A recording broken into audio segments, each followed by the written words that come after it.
बच्चों, मैं आप लोगों को आज तेनालीराम का कहानी सुनाने जा रहा हूँ। तेनालीराम को माँ काली का आशीर्वाद मिला था उनके बुद्धिमानी पर।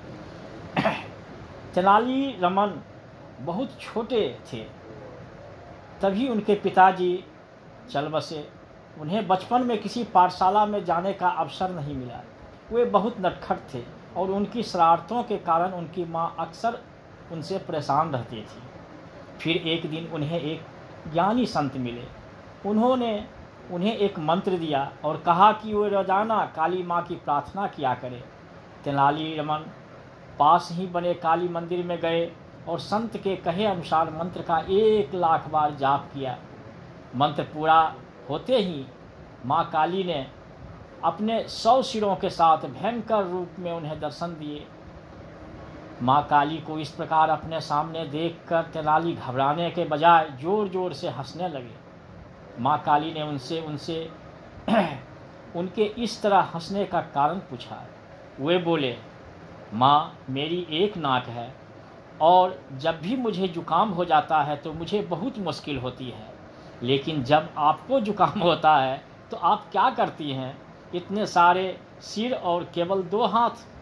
माँ काली तेनाली के इस हंसमुख स्वभाव से बहुत प्रसन्न हुई। वे बोली, तुम अपने चुलबुले स्वभाव के चलते विकट कवि के रूप में जाने जाओगे। मैं तुम्हें वरदान देती हूँ कि तुम्हारी बातों का लोग मनोरंजन करेंगे। तेनालीरामन बोले, धन्यवाद माँ, यह एक अच्छा नाम है।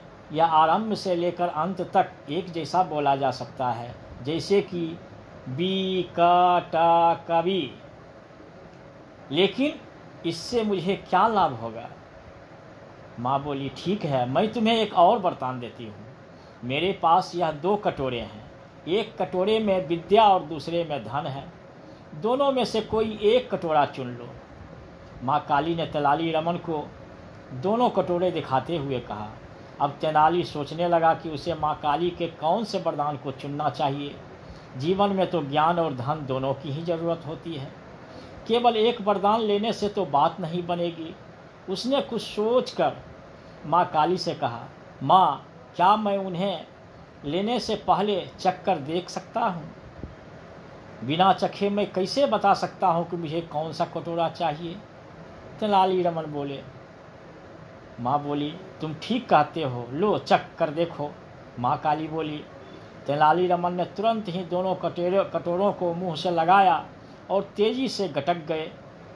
काली माँ तुरंत ही समझ गई कि तेनालीरामन ने उन्हें अपनी बातों के जाल में उलझाकर दोनों ही वरदान ले लिए थे। मुझे क्षमा कर दो माँ, मुझे जीने के लिए विद्या और धन दोनों ही चाहिए थे। एक के बिना दूसरा भी अधूरा है, इसलिए मैंने दोनों को ले लिया है। क्या आपको लगता है कि मैंने कुछ गलत किया? तेनाली काली माँ की ओर देखने लगे और माँ उनकी चतुराई पर हंसने लगी। तुम्हें वह सब मिलेगा रमन, लेकिन याद रखना कि तुम्हारे पास इन दोनों वरदानों के कारण मित्र और शत्रु भी अधिक संख्या में होंगे, इसलिए थोड़ा होशियार रहना और मेरे दिए हुए वरदानों का होशियारी से इस्तेमाल करना। इतना कहकर माँ काली अंतर्ध्यान हो गई, यानी गायब हो गई। आगे चलकर तेनालीरामन महाराज कृष्ण राय के दरबार में एक हाजिर जवाब दरबारी के रूप में जाने गए। उन्होंने अपनी हाजिर जवाबी और बुद्धिमत्ता के बल पर महाराज कृष्णदेव राय का प्रिय मंत्री बनने का सौभाग्य पाया। महाराज उन्हें अपने मित्र की तरह स्नेह व आदर देते थे। इस तरह उन्हें भरपूर धन संपदा भी मिली और जैसा कि माँ काली का वरदान था, उनके मित्रों और शत्रुओं की संख्या भी कभी कम नहीं रही। क्या बच्चों, इससे क्या सीख मिलता है कि कोई भी काम को बहुत ही बुद्धिमानी पूर्वक सोच समझ करके करना चाहिए। आज इतना ही, कल फिर सुनाऊंगा एक कहानी।